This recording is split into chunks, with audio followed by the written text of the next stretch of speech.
नमस्कार दोस्तों, स्वागत है आप सभी का हमारे YouTube चैनल रेडियो एजाइल में। जैसा कि हमने ध्येय आईएएस के लिए की यूपी पीसीएस का जो अपडेटेड टेस्ट सीरीज आई थी 2021 की, उसकी एक नई श्रृंखला हमने यहाँ पे स्टार्ट करी थी, जिसका पहला टेस्ट हम आपके साथ डिस्कस कर चुके हैं। अगर आप हमारे चैनल पे नए हैं तो आप हमारी यूपी पीसीएस की टेस्ट सीरीज वाले प्लेलिस्ट पे जाइए। आपको वहाँ पे पीसीएस मंत्रा, उसके साथ साथ ध्येय आईएएस और दृष्टि आईएएस के भी यूपी पीसीएस के स्पेशल वाले टेस्ट सारे डिटेल्ड में आपको वहाँ पे मिल जाएंगे। ये हमारा 13th वीडियो है। तो लगभग हमने 12 पेपर वहाँ पे, टेस्ट पेपर वहाँ पे हमने कवर कर लिए अपडेटेड 2021 के। वो सारे पेपर एक बार आप ज़रूर उनको गो थ्रू करिए, वो बहुत ज़्यादा आपको हेल्पफुल होंगे, क्योंकि उससे आपका पूरा सिलेबस पूरा रिवाइज हो जाएगा बहुत ही अच्छे तरीके से विथ करंट अफेयर। तो चलिए टाइम को वेस्ट नहीं करते, क्योंकि टाइम अपने पास है भी नहीं। देखते हैं पहला क्वेश्चन, निम्नलिखित में से कौन सी भाषा या भाषाएं 8वीं अनुसूची में सूचीबद्ध नहीं है। तो जैसा कि आपको पता है कि हमारे संविधान की 8वीं अनुसूची में कुल 22 भाषाएं सम्मिलित हैं, जिसमें कि असमिया, बांग्ला, गुजराती, सिंधी, संस्कृत, पंजाबी, ओडिया, नेपाली, मणिपुर, मलयालम, मैथिली, डोंगरी, बोडो, संथाली, तेलुगु, हिंदी, कश्मीरी आदि कुछ हैं। तो उसमें से देखिए राजस्थानी और गढ़वाली यहाँ पर जो दिया गया है दूसरा और चौथा ऑप्शन, ये हमारा यहाँ पर गलत हो जाएगा। तो इसका राइट आंसर हो जाएगा पहले का हमारा सी। उसके बाद देखते हैं, निम्नलिखित कथनों पर विचार कीजिए। प्रस्तावना में समाजवादी शब्द को 42वें संविधान संशोधन अधिनियम 1976 द्वारा जोड़ा गया था। बिल्कुल सही है ये। केशवानंद भारती बनाम केरल राज्य 1973 में सर्वोच्च न्यायालय ने माना कि प्रस्तावना संविधान का भाग है। ये भी कथन हमारा सही है। भारत अपने आंतरिक मामलों में संयुक्त राष्ट्र की बात मानने को बाध्य है। ये कथन यहाँ पर गलत है, क्योंकि बाध्य, भारत अपने आंतरिक मामलों में किसी की बातें सुनने के लिए बात नहीं है, क्योंकि ये डोमिनेंट स्टेट है, संपूर्ण प्रभुत्व संपन्न गणतंत्रात्मक राज्य। भारतीय संविधान में प्रस्तावना का विचार अमेरिका के संविधान से लिया गया है। ये बिल्कुल सही है। तो यहाँ पे हमको असत्य कथन बताना है, तो केवल एक, मतलब कि यहाँ पे केवल 3 राइट आंसर हो जाएगा हमारा। निम्नलिखित में से किस प्रक्रिया द्वारा वायुमंडल में कार्बन डाइऑक्साइड की बढ़ोतरी नहीं होती है। तो जैव पदार्थों का अपघटन, जाहिर सी बात है ये कार्बन डाइऑक्साइड की बढ़ोतरी के लिए जिम्मेदार है। ज्वालामुखी क्रियाएं, यहाँ से CO2 SO2 वगैरह निकलती हैं। उसके बाद चट्टानों का अपक्षय, ये कार्बन डाइऑक्साइड की बढ़ोतरी के लिए जिम्मेदार कारक नहीं है। तो राइट आंसर हो जाएगा तीसरे का हमारा क्या, सी। आगे देखते हैं, विश्व पर्यावरण दिवस के संदर्भ में निम्नलिखित कथनों पर विचार करें। विश्व पर्यावरण दिवस पर्यावरण के प्रति वैश्विक स्तर पर राजनीतिक और सामाजिक जागृति लाने के लिए वर्ष 1974 में प्रतिवर्ष 5 जून को मनाया जाता है। विश्व पर्यावरण दिवस 2021 की थीम पारिस्थितिकी तंत्र की बहाली थी। विश्व पर्यावरण दिवस 2021 का वैश्विक मेजबान देश भारत था।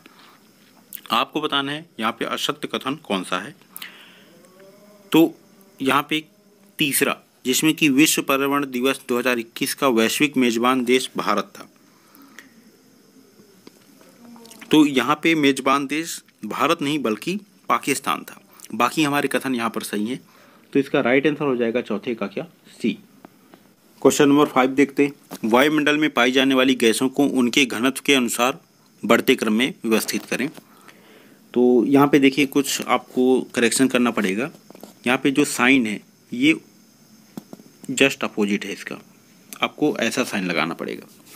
तो हीलियम 0.0005%, उसके बाद आता है अपना नियॉन 0.002%, फिर ऑर्गन 0.93 और नाइट्रोजन 78। तो ये हमारा 5वें का ए राइट आंसर हो जाएगा। निम्नलिखित में से कौन कृत्रिम पारिस्थितिकी तंत्र का उदाहरण नहीं है। तो यहाँ पे राइट आंसर है इसका कौन सा, झील। ऐसा पारिस्थितिक तंत्र जो मनुष्य द्वारा बनाया और संरक्षित रखा जाता है वह कृत्रिम पारिस्थितिक तंत्र कहलाता है। तो चिड़ियाघर, मछली घर, धान का खेत, ये सारे मानव द्वारा निर्मित हैं। तो झील हमारा क्या हो जाएगा, राइट आंसर। आगे देखते हैं, सूची 1 को सूची 2 से सुमेलित करें। कान्हा राष्ट्रीय उद्यान, यह मध्य प्रदेश में है। तो पहले का क्या हो जाएगा, चौथा, पहले का चौथा। Oh wow. अब देखते हैं केवलादेव राष्ट्रीय उद्यान, ये आपको पता है राजस्थान में है। तो बी का हो जाएगा हमारा क्या, दूसरा, बी का दूसरा, किसमें ए और बी। अब देखते हैं सी को, कालेसर राष्ट्रीय उद्यान। देखिए राष्ट्रीय उद्यान एक बार आप जरूर इसको देख कर जाइएगा, सारे राष्ट्रीय उद्यान, क्योंकि राष्ट्रीय उद्यान से मोस्टली क्वेश्चन एक तो आपका बन ही जाता है। MPPSC का भी एग्ज़ाम हुआ था, उसमें भी राष्ट्रीय उद्यान वगैरह पूछे गए थे, और UPPCS हो, UPSC हो, नेशनल पार्क और ये अभ्यारण्य है, ये सारी चीज़ें पूछी जाती हैं। तो इसके लिए अगर आपको कोई ट्रिक, एक हम ट्रिक के साथ इसको याद करने का एक वीडियो आपको प्रोवाइड कराएंगे अभी अपने चैनल में, 1-2 दिन में उसको हम अपलोड कर देंगे, तो एक बार आप उसे भी गो थ्रू कर सकते हैं। बाकी देखते हैं कालेसर, ये है हमारा कहाँ पे, हरियाणा में, और किश्तवाड़ राष्ट्रीय उद्यान ये पड़ता है हमारा जम्मू कश्मीर में। राइट आंसर हो जाएगा हमारा का इसका 5वें और 7वें का बी, सी का पहला। उसके बाद देखते हैं निम्नलिखित में से किस व्यक्ति का संबंध चंपारण सत्याग्रह से नहीं था। तो चंपारण सत्याग्रह का आयोजन महात्मा गांधी, डॉक्टर राजेंद्र प्रसाद और अनुग्रह नारायण सिन्हा, उसके बाद JB कृपलानी जी और मजहर उल हक के द्वारा किया गया था। वर्ष 1917 में गांधी जी के नेतृत्व में भारत में किया गया यह पहला सत्याग्रह था। तो इसमें सत्याग्रह में सम्मिलित नहीं था, तो इसका राइट आंसर हो जाएगा हमारा 8वें का ए, अर्थात गोविंद वल्लभ पंत। निम्नलिखित कथनों पर विचार करें। तमिल साहित्य का जनक महर्षि अगस्त को माना जाता है। मुजरिस चेर राज्य का प्रमुख बंदरगाह था। पुलकेशिन द्वितीय की उपलब्धियों का विवरण ऐहोल अभिलेख से प्राप्त हुआ है। आपको बताना है कौन सा यहाँ पर सत्य कथन है। तो इसमें तीनों कथन हमारे क्या हैं, सत्य हैं। तमिल साहित्य का जनक महर्षि अगस्त, बिल्कुल सही है। मुजरिस चेर चेर राज्य का प्रमुख बंदरगाह था, और पुलकेशिन द्वितीय की उपलब्धियों का विवरण हमें ऐहोल अभिलेख से प्राप्त होता है। तो तीनों यहाँ पे हमारे कथन क्या हो जाएंगे, सही। राइट आंसर इसका हो जाएगा हमारा डी। आगे देखते हैं वर्ष 2021-22 के बजट के संदर्भ में निम्नलिखित कथनों पर विचार करें। शिक्षा और कौशल, नवाचार और अनुसंधान व विकास, न्यूनतम सरकार और अधिकतम शासन, स्वास्थ्य एवं खुशहाली, कृषि सिंचाई और ग्रामीण विकास। आपको बताना है कि उपरोक्त में से कौन सा वर्ष 2021-22 के बजट में प्रस्तावित 6 स्तंभों में शामिल नहीं है। तो यहाँ पर पहला और 5वां, अर्थात शिक्षा और कौशल तथा कृषि सिंचाई और ग्रामीण विकास, ये हमारे यहाँ पर 2021-22 के केंद्रीय बजट में शामिल नहीं है। जो 6 स्तंभों की बात की गई है, तो यहाँ पे नवाचार और अनुसंधान बिल्कुल सही है, न्यूनतम सरकार बिल्कुल सही है, स्वास्थ्य एवं खुशहाली ये भी सही है। उसके बाद आगे के जैसे भौतिक एवं वित्तीय पूंजी और संरचना, आकांक्षी भारत के लिए समावेशी विकास, मानव पूंजी को फिर से ऊर्जावान बनाना, तो ये कुछ प्रमुख हैं। तो इसका राइट आंसर हो जाएगा हमारा 10वें का क्या, सी। आगे देखते हैं आत्मनिर्भर स्वस्थ भारत योजना 2021 के संदर्भ में असत्य कथनों का चयन करें। आत्मनिर्भर स्वास्थ्य भारत योजना के अंतर्गत प्राथमिक, माध्यमिक और तृतीयक स्वास्थ्य प्रणालियों की क्षमता को मजबूत करना है। आत्मनिर्भर स्वास्थ्य भारत योजना 64,000 करोड़ रुपए के परिव्यय वाली एक केंद्र प्रायोजित योजना है। आत्मनिर्भर स्वास्थ्य भारत योजना के अंतर्गत एक इंटीग्रेटेड हेल्थ इंफॉर्मेशन पोर्टल की भी स्थापना की जाएगी तथा 17 नई सार्वजनिक स्वास्थ्य इकाइयाँ खोली जाएगी। आपको बताना है कि इनमें से असत्य कथन कौन सा है। तो यहाँ पे उपरोक्त में से कोई भी नहीं, अर्थात ये सारे कथन हमारे क्या हैं, सही हैं। तो इसका राइट आंसर हो जाएगा 11वें का क्या, डी। वित्तीय वर्ष 2021-22 के बजट में स्वास्थ्य और खुशहाली में कितने रुपए का परिव्यय रखा गया है। तो यहाँ पे इसका राइट आंसर है हमारा क्या, ए, अर्थात कि 2,23,846 करोड़ रुपए। 12 का ए यहाँ पे राइट आंसर हो जाएगा। जो कि कभी कभी ऐसा भी पूछ लेता है कि 2021-22 जिसमें कि 2,23,000 है, तो 2020-21 में 94,452 करोड़ था। तो इसमें जो वृद्धि है वो 137% की वृद्धि भी दर्शाता है।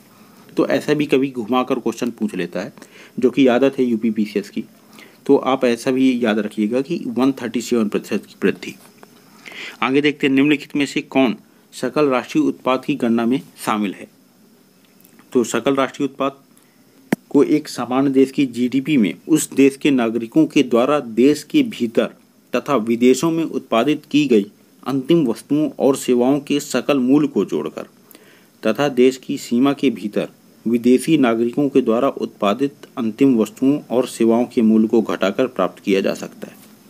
तो यहाँ पे जीएनपी का फार्मूला क्या बन जाएगा हमारा, जीडीपी माइनस देश में विदेशी नागरिकों की आय प्लस विदेशों में भारतीय आय।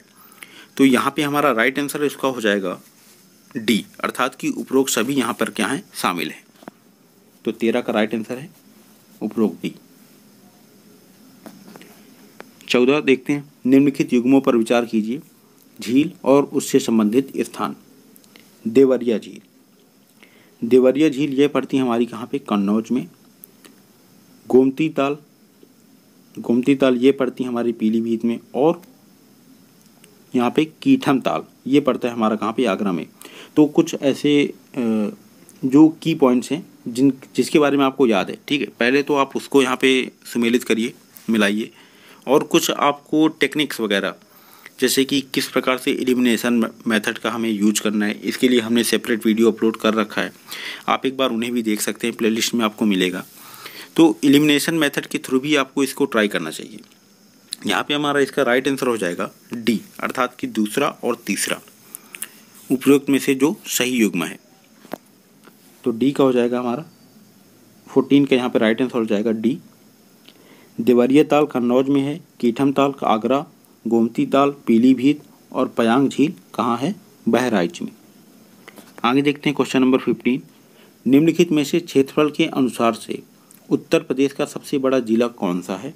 तो ये आपको याद होना चाहिए, सोनभद्र। उसके बाद देखते हैं क्वेश्चन नंबर 16, निम्नलिखित कथनों पर विचार करें। उत्तर प्रदेश में गंगा का प्रवेश बिजनौर जिले और निकास बलिया जिले से होता है। उत्तर प्रदेश का सबसे पूर्वी जिला बलिया है। उत्तर प्रदेश का सबसे बड़ा वन्यजीव विहार हस्तिनापुर वन्यजीव अभयारण्य है। उत्तर प्रदेश का सर्वाधिक जनघनत्व वाला जिला गाजियाबाद है। आपको बताना है कौन सा कथन यहाँ पर सत्य है।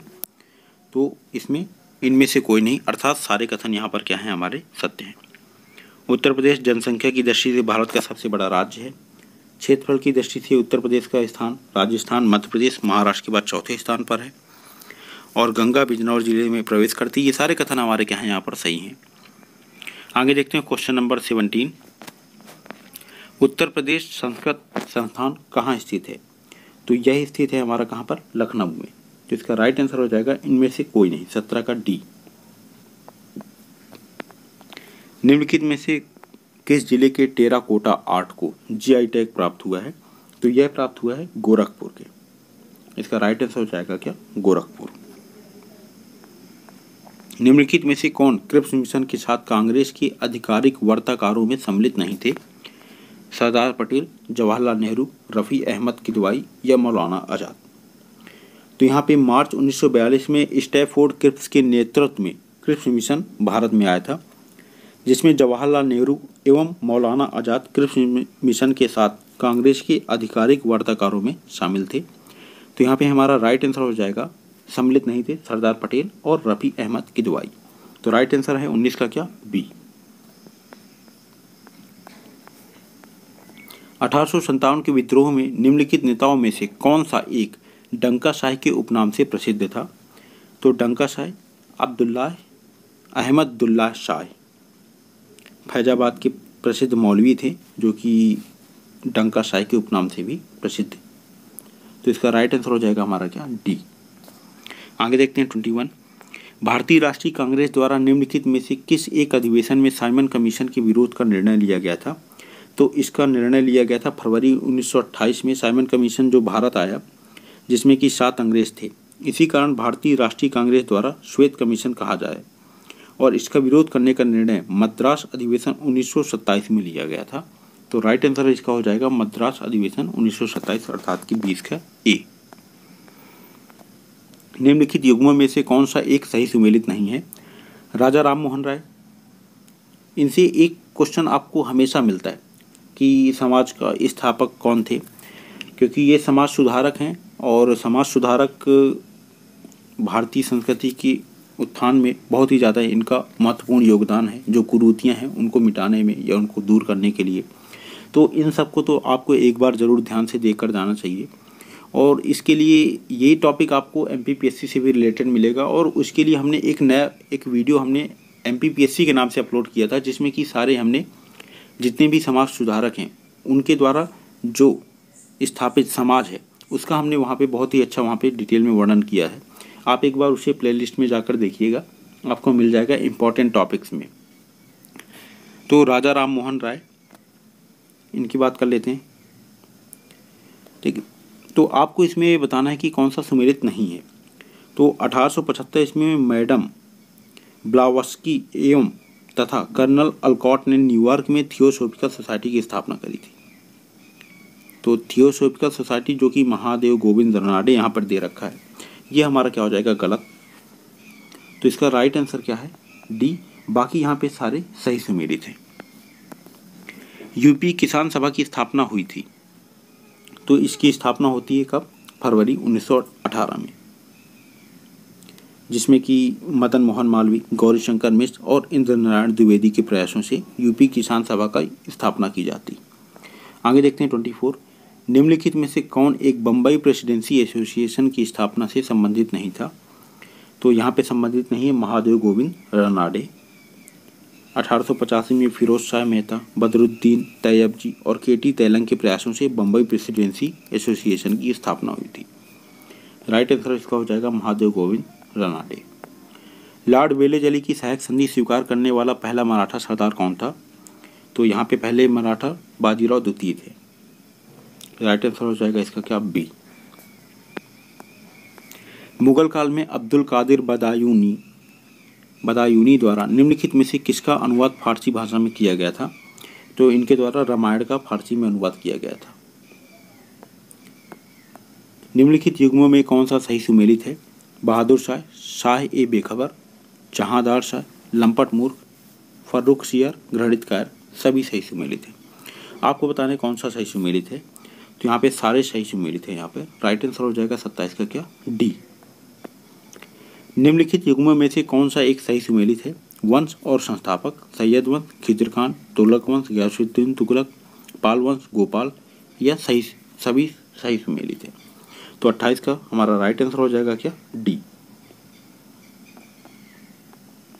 भीमबेटका की प्रागैतिहासिक चित्रकला संबंधित है नवपाषाण काल से, मध्य पाषाण काल से, पूरा पाषाण काल से, या इनमें से कोई नहीं। तो इसका राइट आंसर है हमारा क्या, भीमबेटका की प्रागैतिहासिक चित्रकला मध्य प्रदेश के रायसेन जिले से संबंधित है। राइट आंसर इसका हो जाएगा हमारा क्या, मध्य पाषाण काल। देखते हैं क्वेश्चन नंबर 30। निम्नलिखित पर विचार करें। धनुर्वेद, शिल्पवेद, योगवेद, आयुर्वेद, उपरोक्त में से कौन सा उपवेद नहीं है। तो यहाँ पर हमारा राइट आंसर हो जाएगा केवल 3, अर्थात कि योगवेद, यह यहाँ पर उपवेद नहीं है। आगे देखते हैं 31। लाहौर षड्यंत्र केस के अंतर्गत गिरफ्तार निम्नलिखित में से किस क्रांतिकारी की जेल में भूख हड़ताल के दौरान मृत्यु हो गई थी। तो यहाँ पे भूख हड़ताल के कारण मृत्यु किसकी होती है, जातिन दास की। उसके बाद देखते हैं चोल अभिलेखों में वर्णित पल्ली छांदम से तात्पर्य था। पल्ली छांदम से क्या तात्पर्य था। ब्राह्मणों को दान में दी गई भूमि, या विद्यालयों को दान में दी गई भूमि, या जैन सभाओं को दान में दी गई भूमि। तो यहाँ पे 32 का हमारा राइट आंसर है जैन सभाओं को दान में दी गई भूमि। और ब्राह्मणों को दान में दी गई भूमि को हम ब्रह्मदेवा, और स्कूल विद्यालयों को दान में दी गई भूमि को हम शाला भागीय कहते। तो इसका राइट आंसर हो जाएगा हमारा क्या, जैन सभाओं को दान में दी गई भूमि। निम्नलिखित में से कौन सा एक बौद्ध ग्रंथों के अंतर्गत 3 फोल्ड बास्केट में सम्मिलित नहीं है। तो यहाँ पे हमारा राइट आंसर है इसका उपसामा पिटक। बौद्ध ग्रंथों को आमतौर पर त्रिपिटक या 3 फोल्ड बास्केट कहा जाता है, जिसमें कि शुद्ध पिटक, विनय पिटक तथा अभिधम्म पिटक सम्मिलित हैं। इसमें उपसामा पिटक सम्मिलित नहीं है। आगे देखते हैं मौर्य साम्राज्य का महान शासक अशोक अपने राज्याभिषेक से पूर्व राज्यपाल तो आपको बताना है कहाँ का वह राज्यपाल था। तो विश्व फेमस है कि वह उज्जैन का राज्यपाल था। मौर्य वंश का महान शासक अशोक, जिसको 273 ईसा पूर्व से 232 ईसा पूर्व तक मगध का सम्राट रहता है। अपने राज्याभिषेक से पहले वह उज्जैन का राज्यपाल था। दक्षिण भारत से प्राप्त मास्की एवं गुर्जरा अभिलेख में उसका नाम अशोक हमें प्राप्त होता है। नंबर 35, निम्नलिखित कथनों पर विचार करें। मौर्य कला का सर्वोत्तम प्रतिमान स्तंभों को माना जाता है। अशोक के प्रधान शिलालेखों में 13वां शिलालेख सबसे बड़ा है। अशोक के कलिंग आक्रमण के समय कलिंग की राजधानी तोसली अर्थात की ओडिशा थी। आपको बताना है सत्य कथन इनमें से कौन सा है। तो यहाँ पे हमारा सी अर्थात कि 1, 2 और 3 तीनों कथन हमारे यहाँ पर क्या हो जाएंगे, सत्य। देखते हैं क्वेश्चन नंबर 36। निम्नलिखित युग्मों पर विचार करें। उरैयूर चोलों की राजधानी, मदुरै चेरों की राजधानी, कांची पल्लवों की राजधानी। आपको बताना है उपरोक्त में से कौन सा सुमेलित नहीं है। तो यहाँ पे मदुरै जो कि पांडवों की राजधानी थी तथा अन्य सभी हमारे क्या हैं, सही सुमेलित हैं। इसका राइट आंसर हो जाएगा सी अर्थात कि केवल 2। आगे देखते हैं 37। निम्नलिखित युग्मों में कौन सा एक सही सुमेलित नहीं है। समाचार चंद्रिका, दिग्दर्शन, समाचार दर्शन या राष्ट्रगोप्ता। तो यहाँ पे दिग्दर्शन जो कि बांग्ला में जेसी मार्समैन द्वारा प्रकाशित समाचार पत्र था। तो यहाँ पे राइट आंसर हमारा हो जाएगा क्या, बी। यह सही सुमेलित यहाँ पर नहीं है। यहाँ पे मोतीलाल घोष की जगह क्या होना चाहिए, जेसी मार्समैन। आगे देखते हैं देवबंद आंदोलन के संबंध में निम्नलिखित कथनों पर विचार करें। यह एक पुनर्जागरण आंदोलन था। वर्ष 1866 में यह प्रारंभ हुआ। भारतीय राष्ट्रीय कांग्रेस की स्थापना का इसने विरोध किया। आपको बताना है कौन सा कथन यहाँ पर सत्य है। तो कथन 1 तथा 2 यहाँ पर सत्य हैं, लेकिन भारतीय राष्ट्रीय कांग्रेस की स्थापना का इसने विरोध किया, यह कथन हमारा क्या है, यहाँ पर असत्य। राइट आंसर हो जाएगा इसका क्या, ए। आगे देखते हैं 39।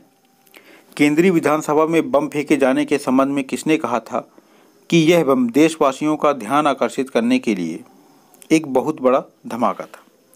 तो केंद्रीय विधानसभा में बम फेंके जाने के संबंध में जवाहरलाल नेहरू ने कहा था कि यह बम देशवासियों का ध्यान आकर्षित करने के लिए एक बहुत बड़ा धमाका था। राइट आंसर हो जाएगा इसका बी। आगे देखते हैं 40। निम्नलिखित में से किस एक ने द्वितीय विश्व युद्ध के समय अंग्रेजों के सहयोग का विरोध करते हुए यह कहा था कि ब्रिटेन पर आया यह संकट भारत को आज़ादी दिलाने का दुर्लभ अवसर है। तो यह फेमस कथन था किसका, सुभाष चंद्र बोस जी का। आगे देखते हैं 41। व्यक्तिगत सत्याग्रह के संबंध में निम्नलिखित कथनों पर विचार करें। यह अगस्त प्रस्ताव के विरुद्ध एक सत्याग्रह था। इसे दिल्ली चलो आंदोलन भी कहते हैं और प्रथम सत्याग्रही विनोबा भावे थे।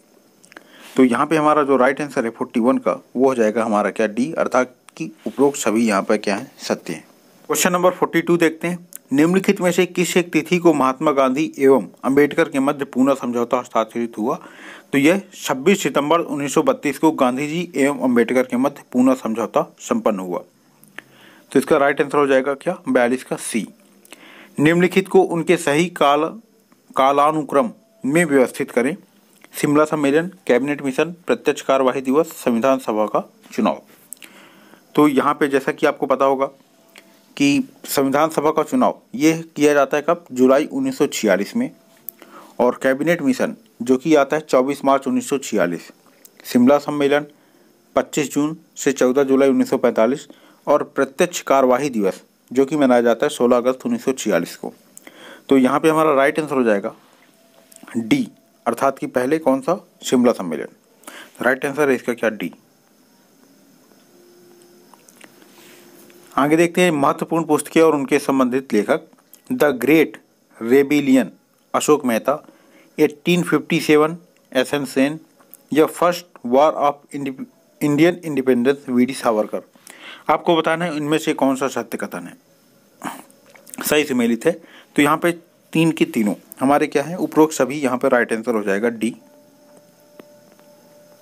तृतीय बौद्ध संगीति के समय शासक तथा अध्यक्ष के क्रमशः कौन था।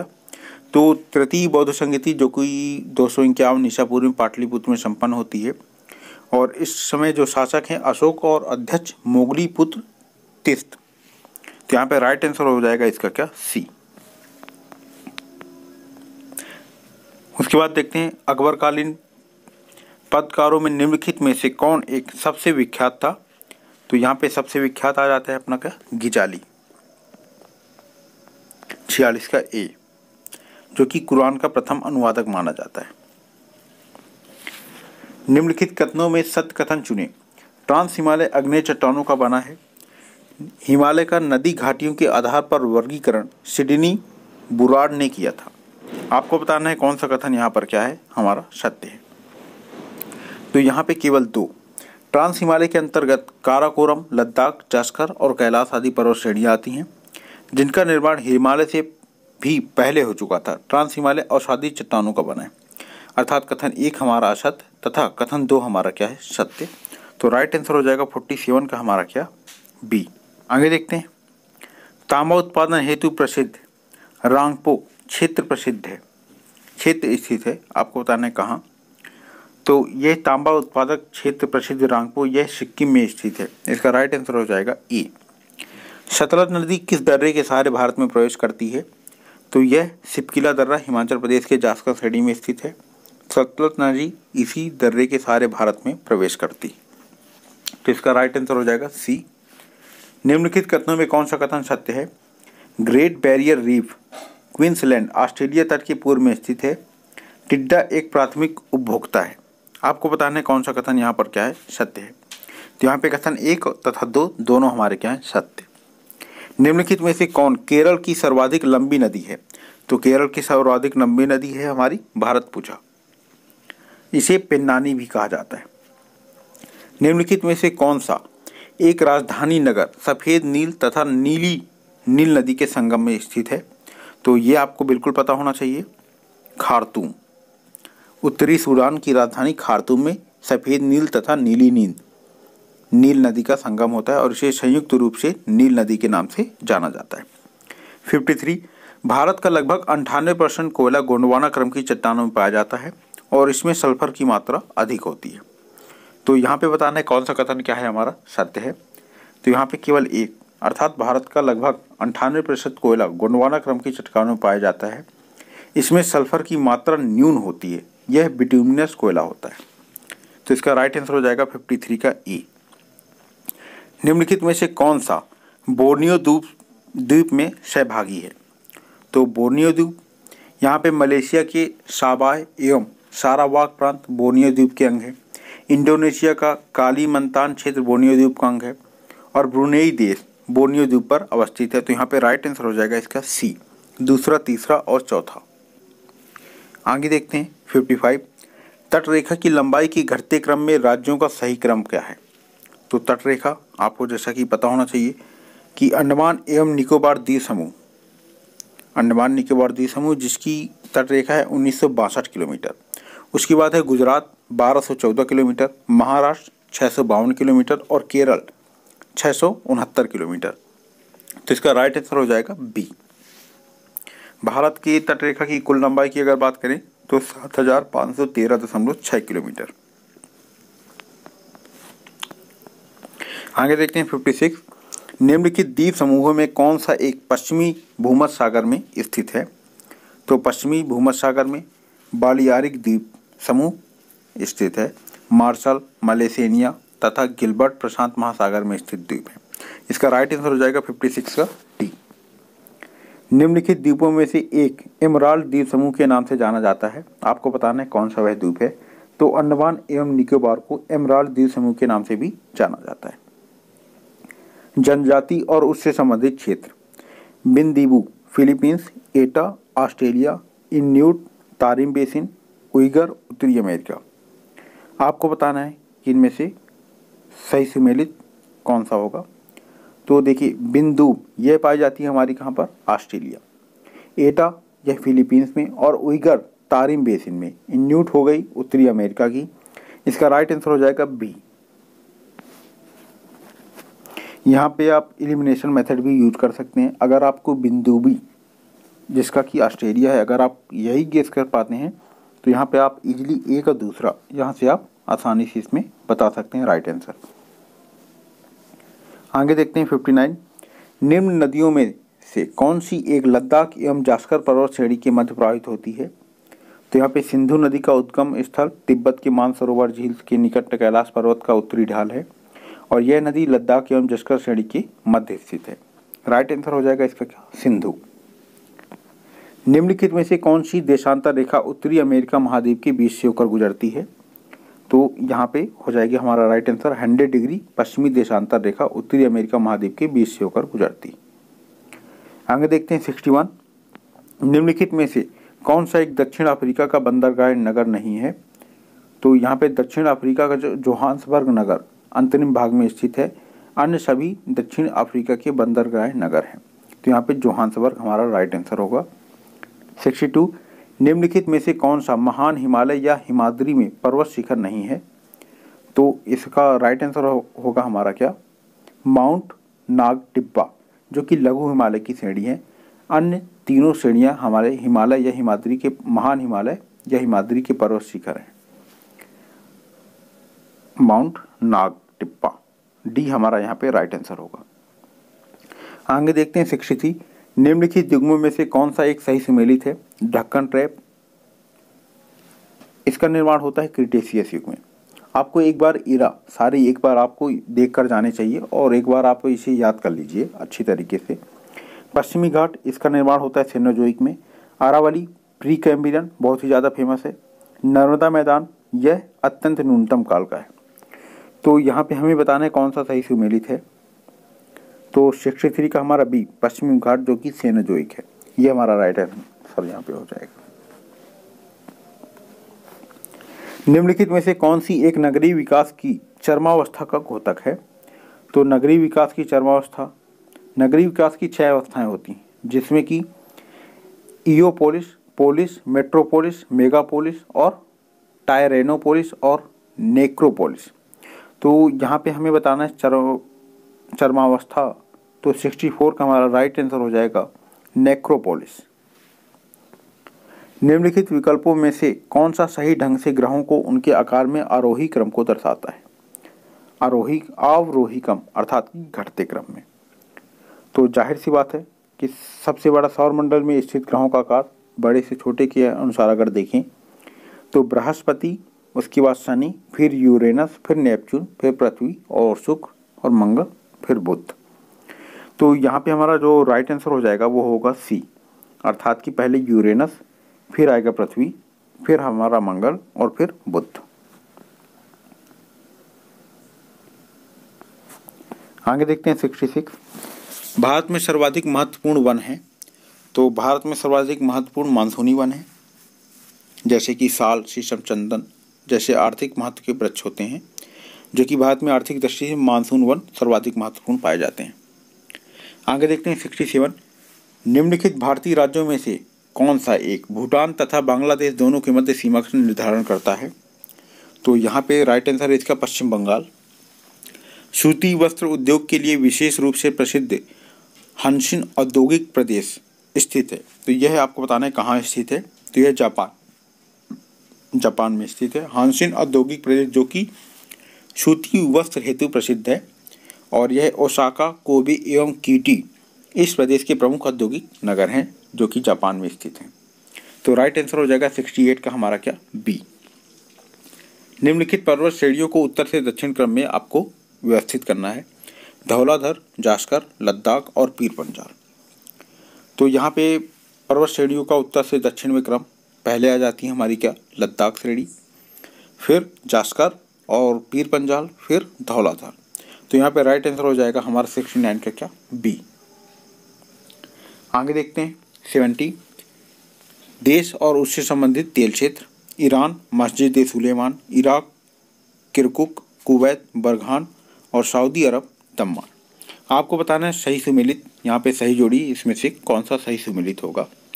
तो 70 का हमारा राइट आंसर है ए, अर्थात कि ए का पहला, बी का दूसरा, सी का तीसरा और डी का चौथा, क्योंकि ये सारे यहाँ पर सही सुमेलित यहाँ पे दिए गए हैं। आगे देखते हैं सूची 1 को सूची 2 से सुमेलित करें। साला झील, उसके बाद हफलांग झील, लोनार झील और तलवार झील। तो लोनार झील जो कि महाराष्ट्र में है, आपको बिल्कुल पता है। तो सी का होगा हमारा क्या, फर्स्ट। तो सी और डी ये दोनों तो यहाँ पे एलिमिनेट हो गए।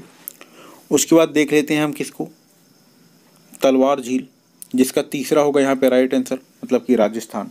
अब बचता है हमारा ए और बी, जिसमें हमें पता है साला झील ये अरुणाचल प्रदेश में है, और हेफलॉन्ग झील ये पड़ती है हमारी कहाँ पर, असम में। तो इसका राइट आंसर हो जाएगा हमारा बी, 71 का बी। निम्नलिखित मिट्टियों में से कौन सी एक विश्व की शंकुधारी वन क्षेत्रों में पाई जाती है। तो विश्व के शंकुधारी वन क्षेत्रों में पाई जाने वाली मिट्टी हमारी पॉट जॉल, इसका राइट आंसर हो जाएगा सी। यह मृदा अम्लीय होती है और इसका रंग राख की तरह भूरा होता है। निम्नलिखित युग्मों में से कौन सा एक सही सुमेलित नहीं है। केटूर प्रपात ब्राजील, जोहान्सबर्ग यूएसए, चैम्बरलेन प्रपात न्यूजीलैंड और गोटा प्रपात पेरू। आपको बताना है कौन सा यहाँ पे सुमेलित नहीं है। तो यहाँ पे केटूर प्रपात जो कि गुयाना में है और बाकी सारे यहाँ पर सुमेलित हैं। तो राइट आंसर हो जाएगा इसका क्या, ए, जो कि सुमेलित नहीं है। ग्रान चाको विस्तृत निम्न मैदानी क्षेत्र स्थित है, आपको बताना है कहाँ पर। तो ग्रान चाको फेमस है, दक्षिण अफ्रीका का विस्तृत निम्न मैदानी क्षेत्र है। यह मुख्यतः अर्जेंटीना में पाया जाता है। तो इसका राइट आंसर हो जाएगा डी। निम्नलिखित में से कौन सी नदी ऑस्ट्रेलिया में नहीं बहती। तो ऑस्ट्रेलिया में नहीं बहने वाली ऑरेंज नदी, जो कि दक्षिण अफ्रीका की सबसे लंबी नदी है और यह दक्षिण अफ्रीका और नामीबिया की सीमा बनाती है। तो ऑरेंज नदी इसका राइट आंसर हो जाएगा 75 का सी। बाकी सारी ऑस्ट्रेलिया की प्रमुख नदियाँ हैं। ऑस्ट्रेलिया में एक डार्लिंग नदी भी है, उसको आप याद रखिएगा। निम्नलिखित युग्मों में कौन सी सही सुमेलित है। तो पोर्ट ब्लेयर दक्षिण अंडमान, इंदिरा पॉइंट कार निकोबार, बैरन द्वीप मध्य अंडमान का पूर्वी भाग। तो यहाँ पे इसका राइट आंसर है क्या, 1 और 3। दक्षिण भारत का दक्षिणतम बिंदु इंदिरा पॉइंट, ग्रेट निकोबार द्वीप का दक्षिण बिंदु है। तो इसका राइट आंसर हो जाएगा हमारा 76 का डी, अर्थात 1 और 3 यहाँ पे सही सुमेलित है। दल बदल निरोध अधिनियम पारित हुआ था, तो यह 1985 में, अर्थात कि इसका राइट आंसर हो जाएगा हमारा क्या, बी, मार्च 1985। 52 कॉन्स्टिट्यूशन अमेंडमेंट। भारतीय संविधान का कौन सा अनुच्छेद अनुसूचित क्षेत्रों और जनजाति क्षेत्रों के प्रशासन से संबंधित है। तो यहाँ पे इसका राइट आंसर है अनुच्छेद 244, अनुसूचित क्षेत्रों और जनजाति क्षेत्रों के प्रशासन से संबंधित है। आगे देखते हैं 79। भारत के अनुच्छेद 226 के अंतर्गत उच्च न्यायालय किसके विरुद्ध रिट जारी कर सकता है।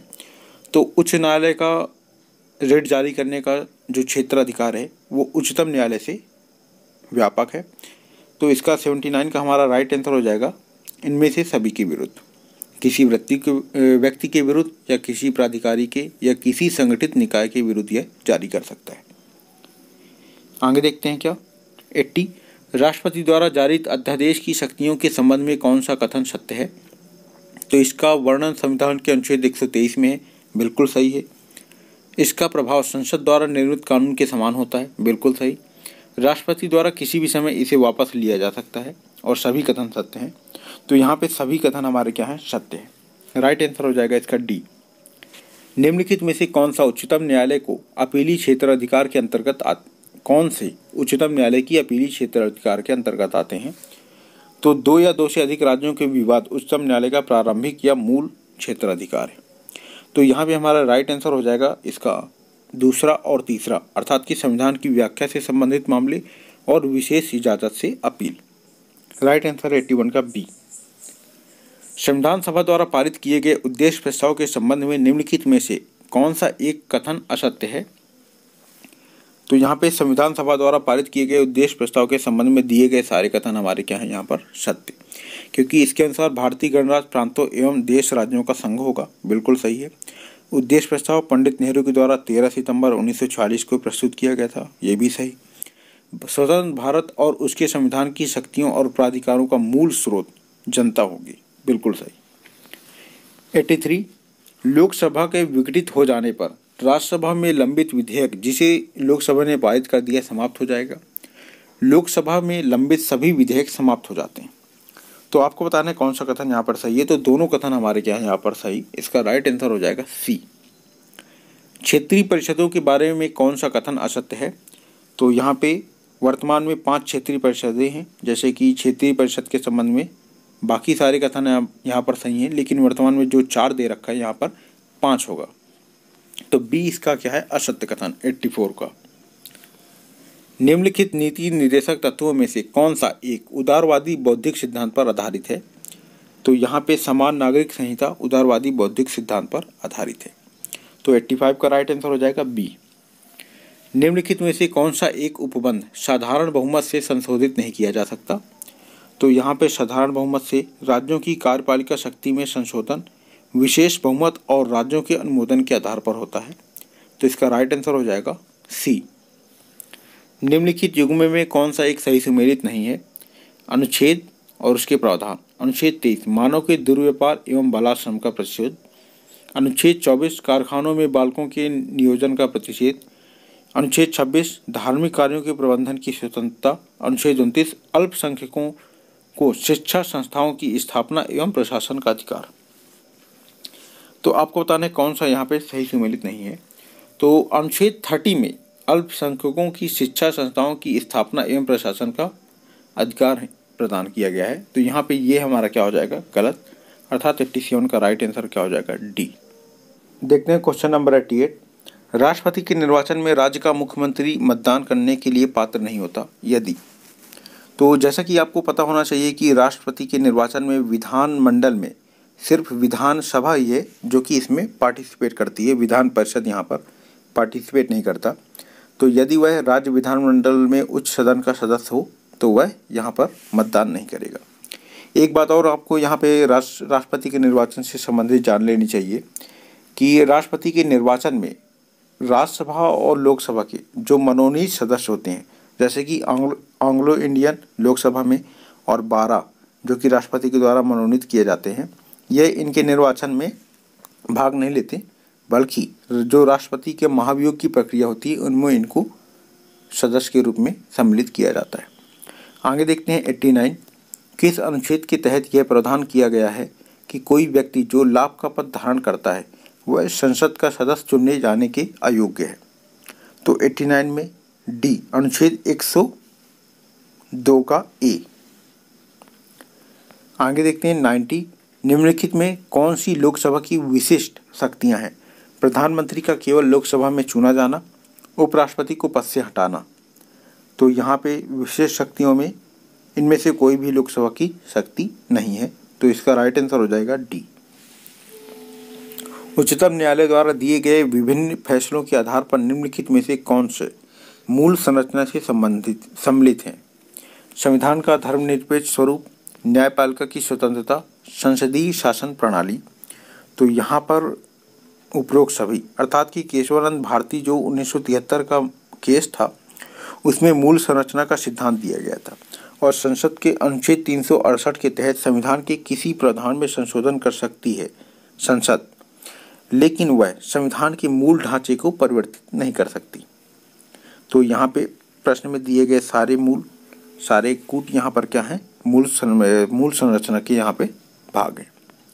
92 देखते हैं। निम्नलिखित में किस एक समिति ने कमजोर पंचायती राज व्यवस्था को बिना जड़ की घास कहा था। तो यहाँ पे इसका राइट आंसर है हमारा क्या बी, अर्थात कि GV.K. राव समिति ने कमजोर पंचायती राज व्यवस्था को बिना जड़ की घास कहा था। आगे देखते हैं 93। संसद द्वारा राष्ट्रीय आपातकाल की घोषणा का अनुमोदन कितनी अवधि के अंतराल में होना आवश्यक है। तो इसका अनुमोदन 1 माह, अर्थात कि संसद द्वारा राष्ट्रीय आपातकाल की घोषणा का अनुमोदन 1 माह में होना आवश्यक है।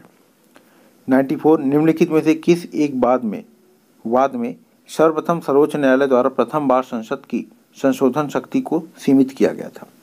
तो इसका राइट आंसर है गोपालनाथ वाद में सर्वप्रथम सर्वोच्च न्यायालय द्वारा प्रथम बार संसद की संशोधन शक्ति को सीमित किया गया था। तो 94 का राइट आंसर है बी। निम्नलिखित कथनों में कौन सा एक विधान परिषद के संबंध में सत्य नहीं है। तो यहाँ पे राइट आंसर है इसका विधान परिषद का कार्यकाल 6 वर्षों का होता है। यहाँ पे देखिए गलत यह है कि विधान परिषद का कार्यकाल देखिए ये कभी विघटित नहीं हो सकती। इसके सदस्यों का कार्यकाल 6 वर्ष का होता है। तो ये हमारा क्या हो जाएगा यहाँ पर असत्य कथन। आगे देखते हैं 96। निम्नलिखित युग्मों में कौन सा एक सही सुमेलित नहीं है? ईस्ट किण्वन की विधि द्वारा, कैसीन दुग्ध प्रोटीन, एलोवेरा आवृतबीजी और घटवर्णी परजीवी आवृतबीजी। यहाँ बताना है कौन सा सुमेलित नहीं है। तो यहाँ पे डी घटपर्णी, यह एक कीटभक्षी पौधा होता है। यह परजीवी नहीं बल्कि प्रकाश संश्लेषण किए द्वारा अपना भोजन बनाने में सक्षम होता है। बाकी सारे यहाँ पर क्या हैं? सत्य हैं। इसका राइट आंसर हो जाएगा 96 का डी। लीसर्गिक एसिड डाइमेथिलाइड एक ड्रग है। इसका प्रयोग किस रूप में किया जाता है? तो इसका प्रयोग किया जाता है किसमें? इसका प्रयोग औषधि के रूप में किया जाता है। तो इसका राइट आंसर हो जाएगा भ्रामक औषधि अर्थात कि डी। निम्नलिखित में से किस विटामिन को हार्मोन माना जाता है? तो यहाँ पे देखिए विटामिन डी को हार्मोन भी माना जाता है। निम्नलिखित युग्मों में कौन सा एक सही सुमेलित नहीं है? एल्यूमिनियम जिसका अयस्क होता है क्रायोलाइट, उसके बाद है सिल्वर, गैलेना, कॉपर, कैल्सोलाइट और मरकरी सिनेबार। आपको बताना है कौन सा सुमेलित नहीं है। तो यहाँ पे गैलेना जो कि सीसा का अयस्क होता है। तो यहाँ पे राइट आंसर इसका हो जाएगा क्या? बी, जो कि यहाँ पर गलत है। निम्नलिखित में से किसका उपयोग विस्फोटक के उत्पादन में किया जाता है? तो विस्फोटक के लिए ग्लिसरॉल जो कि एक कार्बनिक यौगिक है और यह शांत नाइट्रिक अम्ल व शांत सल्फ्यूरिक अम्ल अर्थात कंसंट्रेटेड HNO3 और कंसंट्रेटेड H2SO4 की उपस्थिति में विस्फोटक पदार्थ नाइट्रोग्लिसरीन बनाता है। इसका उपयोग डायनामाइट जैसे विस्फोटक पदार्थ बनाने में किया जाता है। इसका राइट आंसर हो जाएगा हमारा क्या? ग्लिसरॉल। निम्नलिखित विटामिनों में कौन एक अच्छे आहार द्वारा प्राप्त नहीं किया जा सकता? तो यहाँ पे विटामिन डी जिसे कि हम सूर्य की रोशनी के द्वारा प्राप्त करते हैं। सूर्य की रोशनी की उपस्थिति में हमारी त्वचा विटामिन डी का क्या करती है? निर्माण करती है। तो देखिए यूपीपीसीएस का फेवरेट रहा है केमिस्ट्री और बायोलॉजी से बहुत ज़्यादा क्वेश्चन पूछता है। आप एक बार इसको रिवाइज करके जरूर जाइएगा। सूचियों को सूची 2 से सुमेलित करें तथा नीचे दिए गए कूट की सहायता से सही उत्तर का चयन करें। मलेरिया, क्यूलेक्स, कालाजार, एनाफेलिस, डेंगू, सैंड फ्लाई और एन्सेफ्लाइटिस टाइगर मच्छर। तो मलेरिया जैसा कि आपको पता है मादा एनाफेलिस के काटने से होता है। कालाजार जो कि सैंड फ्लाई मक्खी और डेंगू मक्खी नहीं मच्छर और डेंगू टाइगर मच्छर और एन्सेफ्लाइटिस ये क्यूलेक्स हो जाएगा। तो इसका राइट आंसर हो जाएगा हमारा क्या? ए। निमोनिया जो कि स्ट्रेप्टोकोकस न्यूमोनी नामक जीवाणु द्वारा होता है, इससे प्रभावित होने वाला अंग कौन सा है? तो निमोनिया जाहिर सी बात है इस समय बहुत ही ज़्यादा चल भी रहा है। तो इसका राइट आंसर हो जाएगा क्या? हमारा फेफड़ा। निमोनिया जो कि स्ट्रेप्टोकोकस निमोनिया नामक जीवाणु द्वारा होता है, इससे प्रभावित होने वाला अंग क्या है? हमारा फेफड़ा। पानी का घनत्व अधिकतम होता है, जाहिर सी बात है आप सभी लोगों को याद होगा 4 डिग्री सेंटीग्रेड। इसमें आयतन क्या होता है? घटता है और घनत्व सर्वाधिक होता है 5। निम्नलिखित में किस रोग का प्रतिजैविक निदान नहीं किया जा सकता? तो प्रतिजैविक एक प्रकार का पदार्थ है जो जीवाणुओं को नष्ट करके उनकी वृद्धि को रोकता है और यह यूज किया जाता है जीवाणुओं से होने वाले रोगों के लिए, जिसमें कि टीबी हो गया, टिटनेस हो गया, हैजा आदि के लिए प्रतिजैविक का उपयोग किया जाता है। बल्कि खसरा यह एक विषाणु जनित रोग है। खसरा हो गया, पोलियो, चेचक, तो आदि का उपचार इससे नहीं किया जा सकता। तो राइट आंसर हो जाएगा हमारा क्या? खसरा। निम्नलिखित में से किस रोग में मुंह, गले, पैर के निचले हिस्से एवं पैर के पंजों में लाल रंग के धब्बे उत्पन्न होते हैं? तो इसका राइट आंसर है पेलेग्रा जो कि एक त्वचा रोग है। विटामिन B3 या नियासिन जिसका की केमिकल नेम है की कमी से होता है और इस रोग में मुंह, गले, पैर के निचले हिस्से एवं पैर के पंजों में लाल रंग के धब्बे उत्पन्न होना स्टार्ट होते हैं। वह मानसिक रोग जिसके अंतर्गत रोगी कल्पना को ही सत्य समझता है, वास्तविक को नहीं, कहलाता है। तो यह साइजोफ्रेगनिया जो कि एक मानसिक रोग है और जिसके अंतर्गत रोगी कल्पना को ही सच समझने लगता है। तो इसका राइट आंसर हो जाएगा बी अर्थात कि साइजोफ्रेनिया। क्वेश्चन नंबर 108, रुधिर एवं रुधिर रोगों का अध्ययन किसमें किया जाता है? तो इसका अध्ययन किया जाता है किसके अंतर्गत? हमारा राइट आंसर है क्या? D, haematology. उसके बाद देखते हैं हिस्टोलॉजी जो कि सूक्ष्मदर्शी एवं अंगों की संरचना का अध्ययन। मार्फोलॉजी जिसमें कि जंतुओं की आकृति एवं रचना का अध्ययन, और एंटोमोलॉजी जिसमें कि कीट पतंगों का अध्ययन किया जाता है। आगे देखते हैं 109। जब एक जीन 2 या 2 से अधिक भिन्न भिन्न लक्षणों को एक साथ नियंत्रित करता है तो यह क्या कहलाता है? तो यह कहलाता है हमारा क्या? बहुप्रभाविता। जब एक जीन 2 या 2 से अधिक भिन्न भिन्न लक्षणों को एक साथ नियंत्रित करता है तो वह बहुप्रभाविता कहलाता है। आगे देखते हैं 110। निम्नलिखित में से किस धातु पर नाइट्रिक अम्ल का प्रभाव नहीं पड़ता? तो नाइट्रिक अम्ल का प्रभाव सोना धातु पर, जो कि किसी भी जनरली अम्ल से क्रिया नहीं करता। तो इसका राइट आंसर हो जाएगा क्या? सोना। 110 का, मनुष्य में कौन से क्रोमोसोम्स के मिलन से बालक का जन्म होता है? तो 111 का हमारा राइट आंसर है, मनुष्य में पुरुष का Y व स्त्री का X क्रोमोसोम के मिलन से बालक का जन्म होता है, और अगर XX है तो वह इसमें बालिका का जन्म होता है। सूची 1 को सूची 2 से सुमेलित करें। तो यहाँ पे जापानी इंसेफेलाइटिस, बेरी, डमडम बुखार और क्षय रोग, आपको इन्हें सुमेलित करना है। तो 112 जिसमें कि जापानी इंसेफेलाइटिस जो कि वायरस जन्य रोग है, बेरी ये थायमिन की कमी से होता है, डमडम बुखार जो कि प्रोटोजोआ जनित है, और क्षय रोग यह बैक्टीरिया जनित है, जैसा कि हमने ऊपर देखा भी था। तो इसका राइट आंसर हो जाएगा 112 का क्या? बी। निम्न में से वह खाद्य कौन सा है जो किसी एथलीट को तुरंत ऊर्जा प्रदान करता है? तो यहाँ पे हमारा राइट आंसर हो जाएगा क्या? ग्लूकोज, जिसको हमारी आमाशय के द्वारा डायरेक्ट इसे अवशोषित कर लिया जाता है।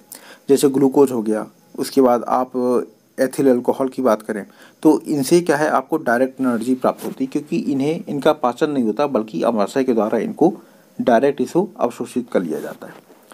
114 निम्नलिखित कथनों में कौन सा सत्य है? कार्बन मोनोऑक्साइड रक्त की ऑक्सीजन वहन करने की क्षमता को प्रभावित करता है। प्लाज्मा में जल का प्रतिशत लगभग 65 होता है। तो यहाँ पे आपको बताना है कौन सा कथन यहाँ पर सत्य है। तो यहाँ पे कथन 1 प्लाज्मा में जल का प्रतिशत 90% होता है, अतः कथन 2 हमारा क्या है यहाँ पर असत्य है। निम्नलिखित कथनों पर विचार करें।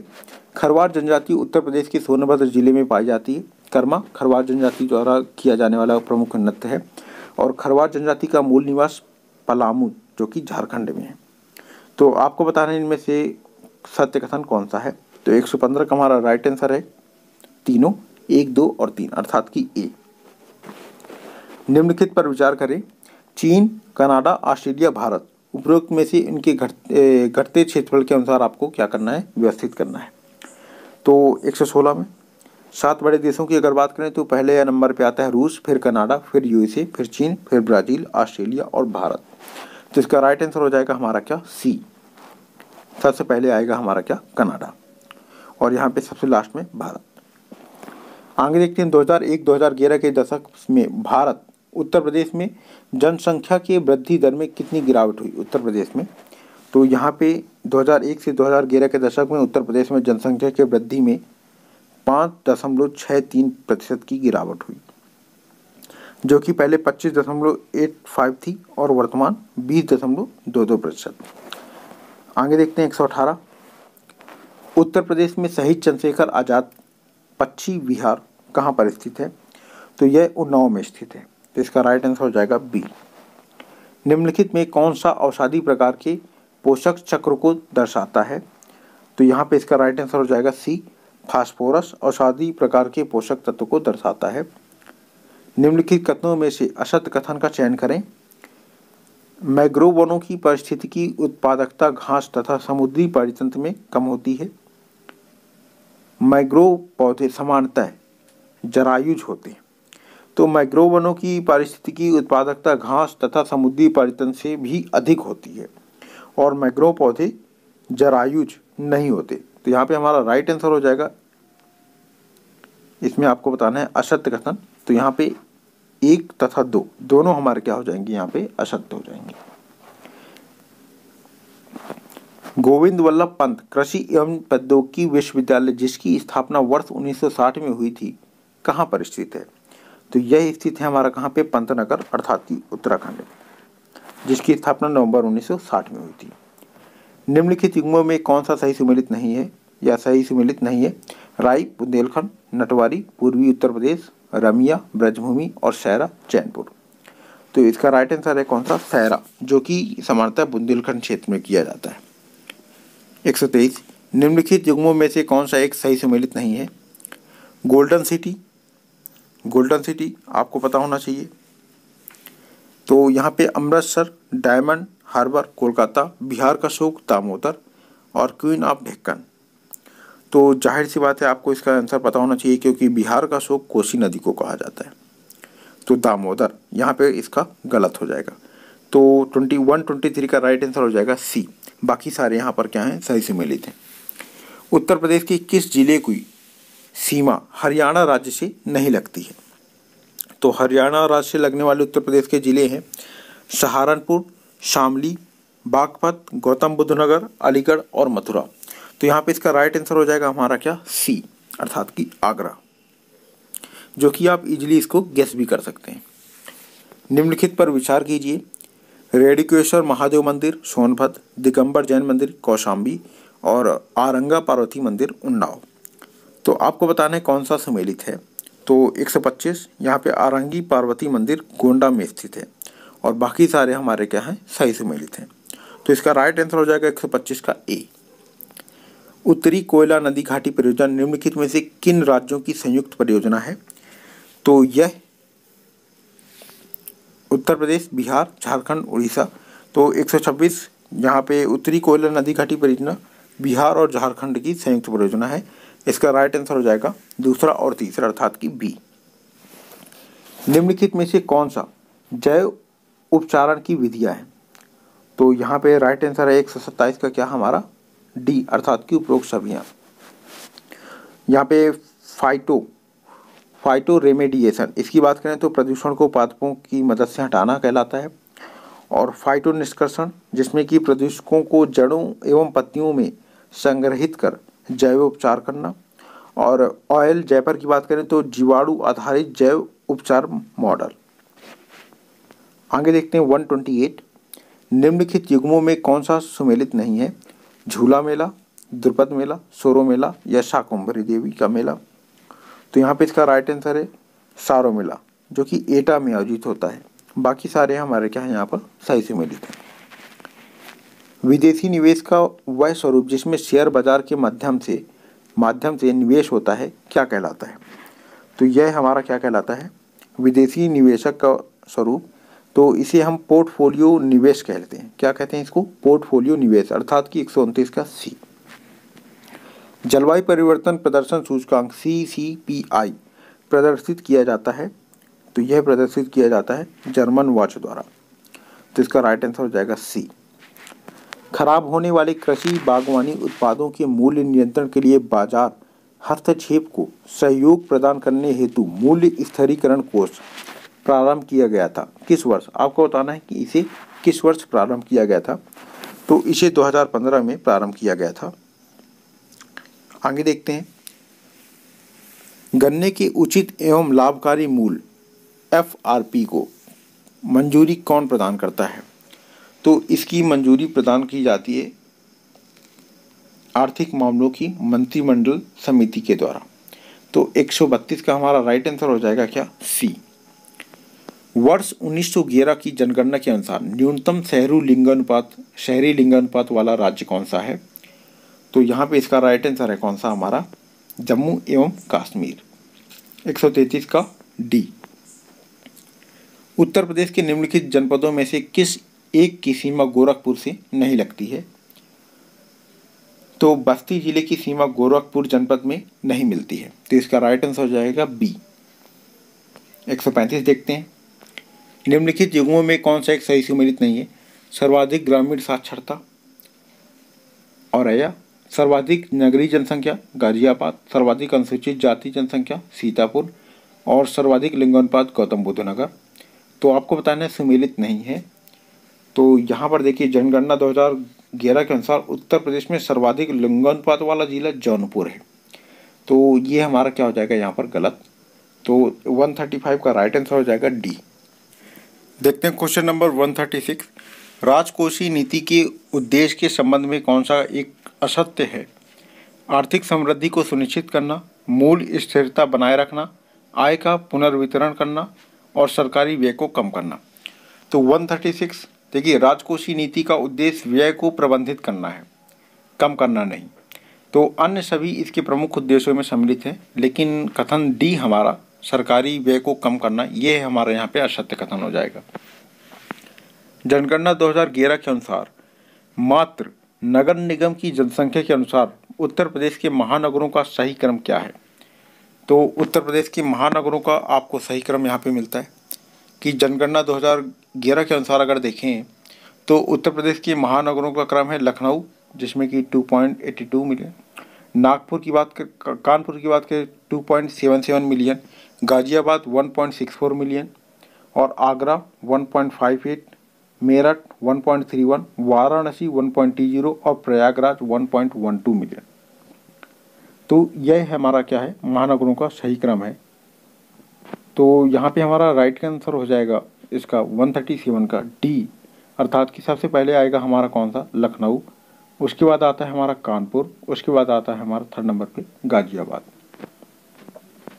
निम्नलिखित कथनों में से कौन सा लखनऊ स्थित भातखंडे संगीत संस्थान के संबंध में सत्य है? तो इसका पूर्व नाम मॉरिस कॉलेज ऑफ म्यूजिक था। वर्ष 1966 में इसका नाम भातखंडे संगीत संस्थान रखा गया। आपको बताना है कौन सा कथन सत्य है। तो यहाँ पे कथन 1 तथा 2 दोनों हमारे क्या हैं, सही हैं।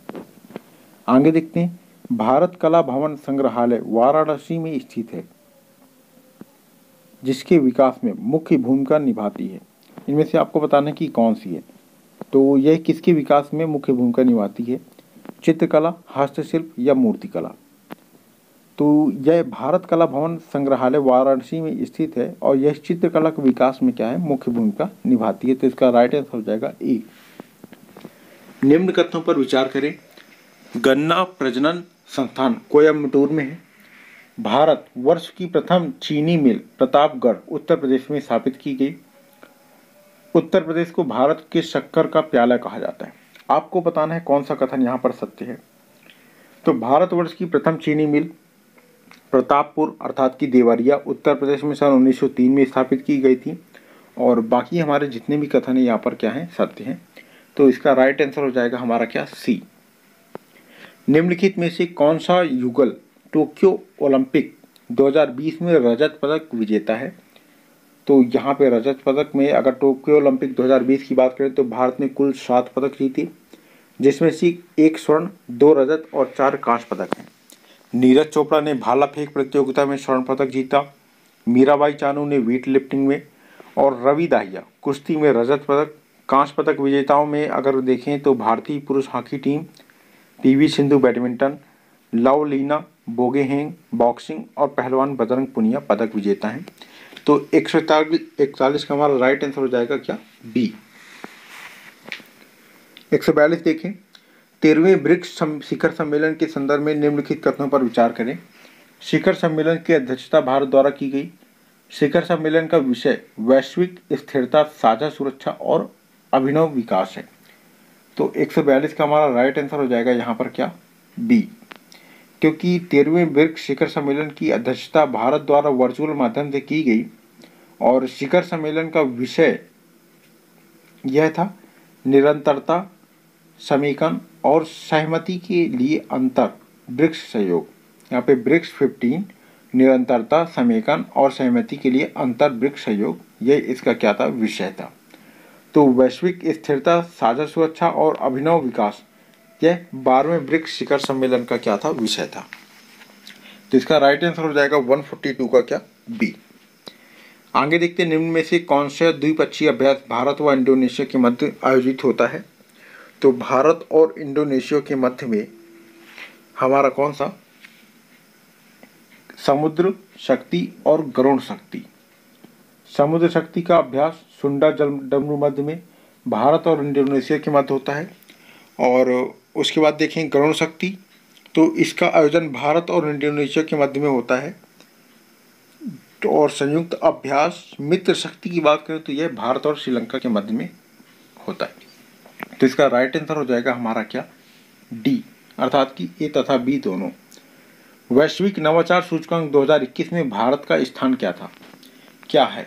तो इसका स्थान हमारा क्या है यहाँ पर 46वां। आगे देखते हैं, मातृभूमि योजना किस राज्य की योजना है? तो यह हमारी प्रमुख इनमें से मध्य प्रदेश, राजस्थान, गुजरात। तो मातृभूमि योजना का संबंध उत्तर प्रदेश राज्य से है और उत्तर प्रदेश मातृभूमि योजना का मुख्य उद्देश्य आम आदमियों को राज्य के विकास कार्यों में प्रत्यक्ष रूप से भागीदार बनाना है और इस योजना के अंतर्गत परियोजनाओं की 50% लागत राज्य सरकार तथा शेष 50% लागत का वहन इच्छुक लोगों द्वारा क्या है किया जाएगा। तो 145 का राइट आंसर है हमारा क्या, इनमें से कोई नहीं। यूएस ओपन 2021 में महिला एकल उपविजेता कौन है? तो यूएस ओपन 2021 टेनिस टूर्नामेंट में महिला एकल खिताब की ब्रिटेन की एम्मा रादुकानु है और उपविजेता की बात करें तो कनाडा की लेला फर्नांडीज है और डैनियल मेदवेदेव ने यूएस ओपन टेनिस का पुरुष एकल खिताब जीता है। तो 146 का राइट आंसर हो जाएगा क्या, डी। किस मंत्रालय द्वारा एक पहल अभियान की शुरुआत की गई है? तो यहाँ पे राइट आंसर है कौन सा, विधि एवं न्याय मंत्रालय। तो इसका राइट आंसर हो जाएगा ए। किस राज्य को ई पंचायत अवार्ड 2021 में प्रथम स्थान प्राप्त हुआ है? तो यहाँ पर बात की गई है किसकी, उत्तर प्रदेश। उत्तर प्रदेश को ई पंचायत पुरस्कार में 2021 में प्रथम स्थान प्राप्त किया गया। तीसरे राज्य खाद्य सुरक्षा सूचकांक के संदर्भ में निम्न कथनों पर विचार करें। सूचकांक को भारतीय खाद्य सुरक्षा एवं मानक प्राधिकरण द्वारा जारी किया जाता है। बड़े राज्यों की सूची में उत्तर प्रदेश शीर्ष स्थान पर है और बड़े राज्यों की सूची में बिहार अंतिम स्थान पर है। आपको बताना कौन सा कथन यहाँ पर सत्य है। तो यहाँ पे 1 और 3 कथन हमारे क्या है सत्य है, बल्कि दूसरा कथन हमारा क्या है यहाँ पर गलत है। भारतीय खाद्य सुरक्षा एवं मानक प्राधिकरण द्वारा तीसरे राज्य खाद्य सुरक्षा सूचकांक को जारी किया गया है और इसकी बात करें तो